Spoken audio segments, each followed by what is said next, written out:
Hi guys, welcome back to my channel. I'm Jess from Honest Fiction, and since Thanksgiving is right around the corner, I'm going to be doing the Thanksgiving book tag. So this book tag was originally created by Erin and Rebecca. I'm going to link their video down below, so stick around and see the answers to my questions for the Thanksgiving book tag.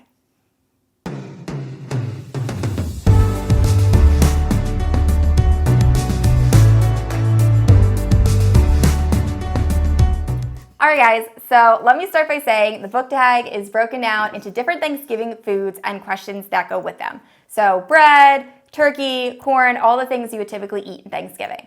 I also want to give a warning that some of the questions can be a tad negative, so I try to be as nice as possible and put my own spin on some of the questions. Specifically the first one, which is bread. What book is purely fluff with no real plot?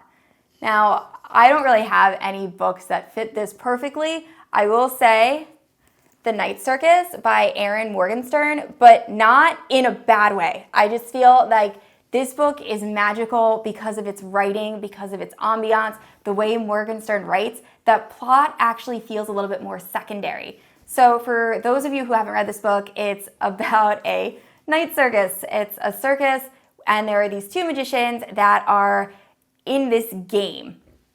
And it really does a great job of explaining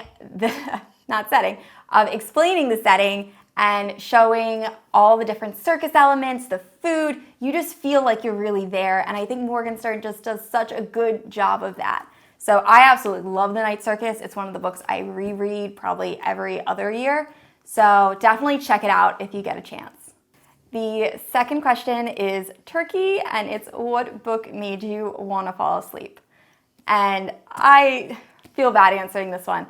I will say originally I was going to say Les Mis because my mom tried making me read that book when I was way too young to appreciate it. I've since read it in college and I really liked it, and I've seen the play many times. However, I think when I was 13 it just wasn't for me. But a book I recently read that I actually ended up DNFing was The Unspoken Name by A.K. Larkwood. And I think there are definitely people out there that will love this book. I think the premise is great. The writing just didn't do it for me. It's about this orc, I think she's an orc priestess. She's orc royalty in some way, and she's gonna be sacrificed to the orc god, and she's been raised to be sacrificed. And then on the day of her sacrifice, a mage comes and takes her away, and he takes her under his wing to, I think, teach her magic. Honestly, I only got about 150 pages into this before I ended up DNFing it. That's why I really struggled with deciding to put this on the list. I think that it is a great idea for a story. It might be good. It might be right up your alley. I didn't finish it, so I'm not actually going to write a full review or do a full review on it because I only do reviews on books that I completely finish.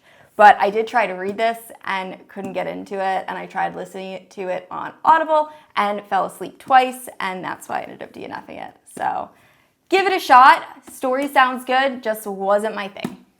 The next question is, what book in a series made the entire series worth reading?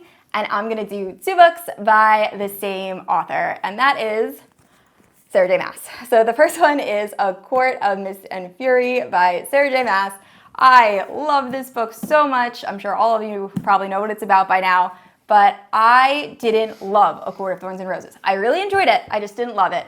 And one of my girlfriends who had already read the second one told me, keep going, your mind's gonna be blown on the second one. And I read A Court of Mist and Fury and fell in love with Valaris, with Rhysand, with all of the characters. It is probably one of my favorite books of all time. I always read it to get out of a reading slump. If I'm really having trouble getting back into reading, I will read this. And I've probably read this a good 5 or 6 times since originally reading it. The second one is A Kingdom of Ash by also Sarah J. Maas. I picked this only because I've only read it once and I really enjoyed it, but I had such a hard time getting into the Throne of Glass series as an adult. I actually read it after A Court of Thorns and Roses because I wanted to check out Maas's other works, and the first two, I really almost gave up on the entire series. I just didn't like either of those books. I know a lot of people absolutely love them, and I get it. I just wasn't a fan, but I kept going, and by the time I read A Kingdom of Ash, I was just so hooked, and I read this so quickly, and I loved it. I think I am gonna read it again very, very soon. The next tag is stuffing, and it is what book is stuffed full of action, and that is a no-brainer. I'm in the middle of reading this book. I'm about 350 pages in, and that is The Rage of Dragons by Evan Winter. It's full of action. It's so good so far. The only part I'm not loving so far is the main character. Kind of grates on my nerves a little bit sometimes, but overall, really, really liking it. Full of action, super good. The other one I'm gonna pick is The Hero of Ages, which is the last book in the Mistborn trilogy. Actually, I think there are more books now, but I've only read the main three. And this one, full of action, absolutely loved it. It's possibly my favorite out of the three. It's either that or the first one. They're really close. Next up is my favorite food, and it is mashed potatoes. And the tag is what book looked good but then wasn't. And I also have two books for this. The first is by Sarah J. Maas, and that is A Court of Frost and Starlight. I'm not even gonna get into it. I didn't like this book. I just wasn't a fan. I do love Sarah J. Maas. I'm addicted to Sarah J. Maas. I just feel like this came off a little bit more like fan fiction than an actual book. I know it's a novel, it's a novella, but just didn't enjoy it. The second one, I'm debating on doing a full rant review because I have I feel some type of way about this book. It's A Girl of Paper and Fire by Natasha Nang. I really did not enjoy this book at all. I wrote a very long review about why I didn't enjoy it. I just think that it had some elements that could have been done so well and were just done so poorly. And I haven't read anything else by this author. I just had a lot of trouble getting through it. I did finish it, so like I said, I will be posting a review about it, and I might actually do a rant review video because really had strong feelings about this book. Although the cover is very pretty, I will give it that. The next food on this list is Cranberries, and it is what book has the sweetest romance? And I really wanted to say A Kingdom of Flesh and Fire and Poppy and Hawk, but then I thought about it, and I wouldn't say the romance is sweet. I think the closest I could come would be Vin and Elend from Mistborn. I think that their scenes together are just so cute, and you really root for them throughout the book. So I'm gonna give it to Mistborn, Vin, and Elend. The next food is corn, and it's what is the corniest book you've ever read? I'm gonna say A Fault in Our Stars, or pretty much anything by John Green, and that is nothing against John Green. I loved John Green in college, in high school. Probably read some of his books in college too. Really enjoyed them. They're just a little corny, and that's okay. Next food is green beans, and it is what book is too long and needs to be shortened?